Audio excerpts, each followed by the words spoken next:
Abdullah ibn Abbas radiyallahu anhu belə buyurur. Qiyamət günü Allah Teala qədəriyyələrin oda aparılmasını əmr edər. Onlar deyərlər: Ey Rəbbimiz, nə üçün bizim cəhənnəmə aparılmağımız əmr edildi? Allaha and olsun ki, biz heç vaxt sənə şərik qoşmamışıq. Tövhid əhlindən elə insanlar vardı ki, günahlar edirdilər. Amma biz görürük ki, onlar oda aparılmırlar. Amma biz aparılırıq. Allaha and olsun ki, biz heç vaxt şirk etməmişik. Onlara deyilər: Siz bilmədən şirk etdiniz. İbn Abbas radiyallahu anhunun bu sözlərindən açıq görünür ki, insan özünü müşrik saymaya bilər, şirk etdiyini anlamaya bilər, özünü tövhid əhli hesab edə bilər, amma Allah qatında müşrik ola bilər. Bu isə onu göstərir ki, cəhalət hər zaman üzür deyil. Həmçinin Əli ibn Abu Talib radiyallahu anhu belə demişdir: Əhli kitab kafirlərinin əvvəlkiləri haqq üzərində idilər. Sonra Rəblərinə şərik qoşdular. Dinlərində bidətlər çıxartdılar. Özlərindən şeylər uydurdular. Azğınlıqda birləşdilər və özlərini hidayətdə hesab etdilər. Batil üçün çalışdılar, özlərini haqq üzərində sandılar. Dünya həyatında əməlləri puça çıxdı, halbuki yaxşı iş gördüklərini zənn edirdilər. Sonra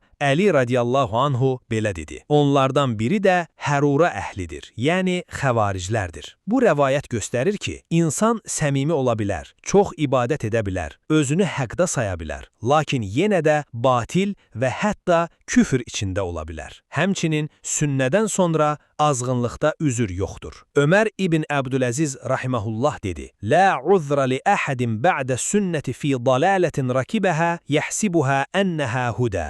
Sünnə çatdıqdan sonra özünü hidayətdə hesab edərək düşdüyü azğınlıqda heç kəs üçün üzür yoxdur. İmam Əl-Məvərdi rahiməhullah dedi: Və əmməl-ləzi la yu'zaru əhədun bi cəhalatihinna fəhvə ma yelzamul kaffətə fil Qur'an minəş-şəra'i və cümlətu dəlailit-təvhid. Cəhalət səbəbilə heç kimin üzürlü sayılmadığı şeylər isə Quranda bütün insanlara vacib olan şəriət hökmləri və tövhidin ümumi dəlilləridir. Həqiqətən də şirk üzərində ölən nicat tapmaz. Kim tövbə etmədən şirk üzərində ölərsə, böyük təhlükə altındadır. Ona görə də özünü yalnız adla müsəlmanam deməklə arxayın etmə. Tövhidi öyrən, şirkin növlərini öyrən, Allahın həqqini tanı. Çünki çox insanlar yaxşı iş gördükləri halda həlak oldular. Allahım, bizi tövhid üzərində yaşat, tövhid üzərində öldür. Gizli və açıq şirkdən bizi qoru. Allahümmə əmin.